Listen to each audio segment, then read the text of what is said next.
الحمد للہ رب العالمین، الصلاة والسلام علی سید المرسلین، اما بعد فاعوذ باللہ من الشیطان الرجیم، بسم اللہ الرحمن الرحیم۔ السلام علیکم ورحمۃ اللہ وبرکاتہ۔ امید کرتا ہوں کہ تمام ویورز خیر و عافیت سے ہوں گے۔ دعا کرتا ہوں کہ رب تعالی ہم سب پر اپنا خصوصی کرم فرمائے۔ واجب الاحترام دوستوں، بزرگوں، بھائیوں، بہنوں، جیسا کہ ہر بندہ پریشان ہے، کس لیے پریشان ہے کہ ہمارے بچے کو نظر لگ گئی، ہمارے کاروبار کو نظر لگ گئی۔ اب کچھ لوگ کہتے ہیں کہ نظر لگنا ٹھیک ہے اور کچھ لوگ کہتے ہیں کہ نہیں ہے ٹھیک۔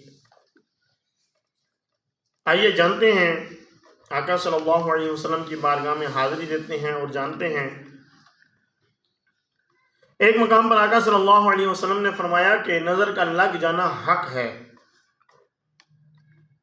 اور فرمایا کہ اللہ تبارک و تعالی کے فیصلوں کے بعد، اللہ تبارک و تعالی نے جو تقدیر میں لکھ دیا اس کے بعد اگر کوئی چیز اس سے بڑھ کر ہوتی تو وہ نظر ہوتی۔ ایک اور مقام پر فرمایا کہ نظر جو ہے یہ لوح محفوظ، رب تعالیٰ کی کتاب یعنی کہ لوح محفوظ اور رب تعالیٰ نے جو تقدیر میں لکھا ان کے بعد یہ، اور فرمایا کہ موت جو ہے، میری امت میں جو موت اگر واقع ہوتی تو وہ لوح محفوظ اور تقدیر لکھے جانے کے بعد جو زیادہ تعداد ہوتی وہ نظر بد کی وجہ سے ہوگی۔ یعنی کہ نظر بد ایک ایسی چیز ہے کہ جس کی وجہ سے انسان کو موت تک آ جاتی ہے۔ اور پھر ایک اور مقام پر فرمایا، آقا صلی اللہ علیہ وسلم نے فرمایا کہ نظر بد جو ہے یہ حق ہے، اور اس کا جو عمل دخل ہے اس کے بارے میں فرمایا کہ نظر بد یہ ایک ایسی ہے کہ جس کی وجہ سے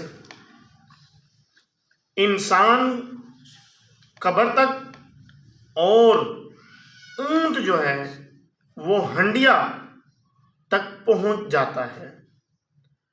ان کے جانور ہے کوئی، آقا صلی اللہ علیہ وسلم نے اونٹ کی مثال دی۔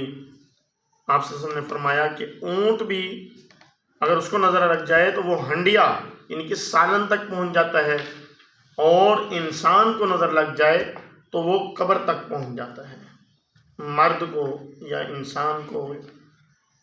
تو ہمیں نظر بد سے بچنا بھی چاہیے، اور اگر کسی کی ایسی نظر ہے تو اسے چاہیے کہ جب بھی کسی اچھی چیز کو دیکھے، جب بھی کسی کو دیکھے تو ما شاء اللہ عز و جل پڑھ لیا کرے۔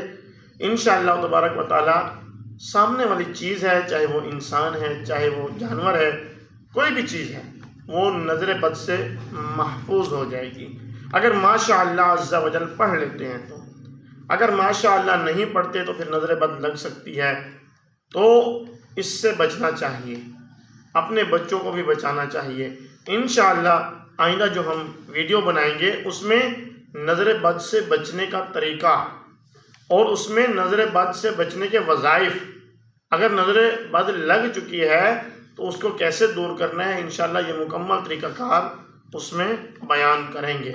یہ 3 احادیث جن کا مفہوم یہ بنتا ہے کہ نظر بد جو ہے وہ ایک ایسی چیز ہے، وہ ایک ایسا انسان کے اندر، یہ ایک ایسا عمل ہے، ایک ایسی چیز پائی جاتی ہے کہ جس کی وجہ سے انسان کو موت بھی آ جاتی ہے، اور جانور کو وہ ذبح بھی ہو جاتا ہے، ہنڈیا تک پہنچ جاتا ہے، اس کو بھی موت آ جاتی ہے۔ اسی طرح سے اور بھی بہت سے نقصانات ہیں۔ کوئی چیز ہے تو وہ گر جاتی ہے، وہ ٹوٹ جاتی ہے، کسی چیز کو نظر لگ گئی، کسی بچے کو نظر لگ گئی تو بچہ بیمار ہو جاتا ہے، یہاں تک کہ وہ کمزور ہو کر ہڈیوں کا ڈھانچہ تک بن جاتا ہے۔ اسی طرح سے نظر بد جو ہے یہ بہت ہی نقصان دہ چیز ہے، بہت ہی نقصان دہ نظر ہے دعا ہے کہ رب تعالیٰ ہم سب کو نظر بد سے محفوظ فرمائے، اور ہمیں جب بھی ہم کوئی چیز دیکھیں تو اللہ تبارک و تعالیٰ ہمیں یہ توفیق عطا فرمائے کہ ہم ماشاء اللہ عز و جل پڑھتے رہا کریں، اور اس کو اپنی زبان پر اس کو جاری کر لیں کہ جب بھی کوئی چیز دیکھیں چاہے وہ جیسی بھی ہو، دیکھتے ہی ماشاء اللہ عز و جل پڑھ لیا کریں۔ انشاءاللہ اس کی برکت سے سامنے والی چیز، سامنے والا انسان، سامنے والا جانور جو ہے وہ بری نظر سے محفوظ رہیں گے۔ اللہ تبارک و تعالیٰ عمل کی توفیق عطا فرمائے۔ آپ سے گزارش ہے کہ چینل کو سبسکرائب کریں، بیل آئیکن کو پریس کریں تاکہ نیو آنے والی ویڈیوز آپ تک پہنچتی رہیں۔ السلام علیکم ورحمۃ اللہ وبرکاتہ۔